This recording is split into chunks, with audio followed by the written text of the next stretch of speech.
여러분은 세계 최고의 부자라고 하면 누구를 떠올리시나요? 아마 테슬라의 일론 머스크 혹은 아마존의 제프 베이조스 같은 이름이 먼저 떠오를 겁니다. 그런데 놀랍게도 국제사회 일부 전문가들은 지구상에서 가장 부유한 독재자 중 한 명이 김정은이다 라고 말합니다. 오늘은 그 이야기를 해보려 합니다. 북한의 경제는 국가의 돈과 김정은의 돈이 분리되어 있습니다. 쉽게 말해 국가 재정은 가난하지만 지도자는 부유한 나라입니다. 국제조사기관들은 김정은이 통제하는 개인 자산 규모를 최대 50억 달러 하나로 약 7조 원에 이른다고 추정합니다. 물론 공식적인 통계는 없습니다. 북한은 GDP조차 정확히 공개하지 않으니까요. 하지만 여러 첩보와 금융 추적 보고서를 보면 스위스은행, 중국 명의의 위장회사, 러시아 동남아에 숨겨진 자산 등 김정은 개인 명의의 자금줄이 최소 수십 개 존재합니다. 이 돈은 단순히 국가 예산이 아니라 김정은이 직접 쓸 수 있는 현금성 자산, 즉 통치 자금입니다. 그는 이 자금으로 평양의 고급 별장, 개인 요트, 금도금된 엘리트 전용 호텔, 그리고 수십 대의 전용 열차를 운용합니다. 심지어 일부 보도에 따르면 그가 보유한 개인 와인 컬렉션만 해도 수십억 원대에 이르고 스위스 제시계와 벤츠 마이바흐가 평양 거리에 질비하다고 합니다. 반면 삼성의 이재용 회장은 약 10에서 20조 원대의 자산을 가지고 있습니다. 그의 재산은 주식으로 평가받고 그 가치의 대부분은 삼성전자의 주가에 연동됩니다. 즉 이재용의 부는 시장이 평가하는 자본, 김정은의 부는 권력이 보장하는 현금입니다. 둘 다 숫자로는 부자지만 돈이 만들어지는 구조는 완전히 다릅니다. 그럼 김정은의 돈은 도대체 어디서 생길까요? 북한은 거의 모든 산업이 국가 소유입니다. 하지만 실제로는 김정은과 그 측근들이 국가를 회사처럼 운영하며 외화를 벌어들입니다. 이른바 외화벌이 기업입니다. 대표적인 예로 조선광명성 무역회사,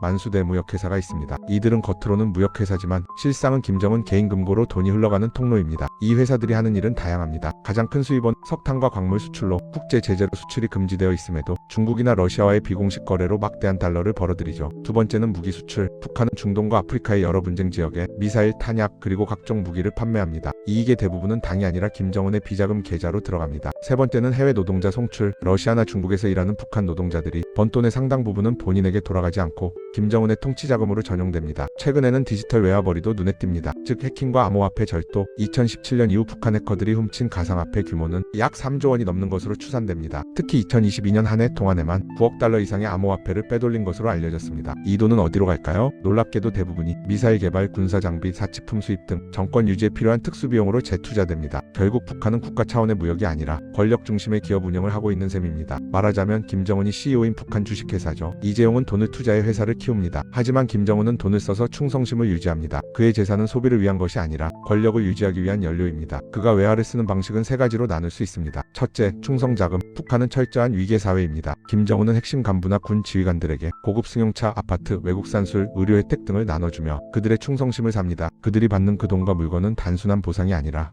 당신의 생명은 나에게 달려있다는 메시지입니다. 둘째, 사치품 소비. 김정은이 보유한 롤스로이스, 마이바흐, 요트는 모두 제재 품목입니다. 하지만 그는 제3국의 위장회사를 통해 우회 수입을 합니다. 국제사회가 막아도 그에겐 돈줄이 너무 많습니다. 평양의 별장에는 이탈리아제 가구가, 그의 열차에는 프랑스 와인 냉장고가, 그의 손목에는 스위스 시계가 있습니다. 그가 소비하는 모든 물건은 세계가 나를 막을 수 없다는 메시지이기도 합니다. 셋째, 체제 과시용 소비. 평양의 스키장, 워터파크, 대규모 병원과 백화점. 이 시설들은 단순한 관광지가 아닙니다. 김정은이 국민에게 보여주는 현대적 이미지이자 자신의 통치 정당성을 유지하는 홍보수단입니다. 경제학적으로 보면 그의 소비는 개인의 쾌락이 아니라 정치적 투자입니다. 이재용의 투자가 수익을 만든다면 김정은의 투자는 공포와 충성을 만듭니다. 이재용은 삼성전자의 주주들에게, 김정은은 북한 인민들에게 책임을 집니다. 하지만 그 책임의 형태는 완전히 다릅니다. 이재용은 주가가 오르면 박수를 받고 떨어지면 질타를 받습니다. 김정은은 결과가 어찌됐든 그의 통치가 도전받지 않습니다. 한쪽은 투명한 회계, 다른 한쪽은 은닉된 금고, 한쪽은 돈이 보이는 경제를 만들고 다른 한쪽은 돈이 두려움의 경제를 만듭니다. 결국 김정은의 부는 수치가 아니라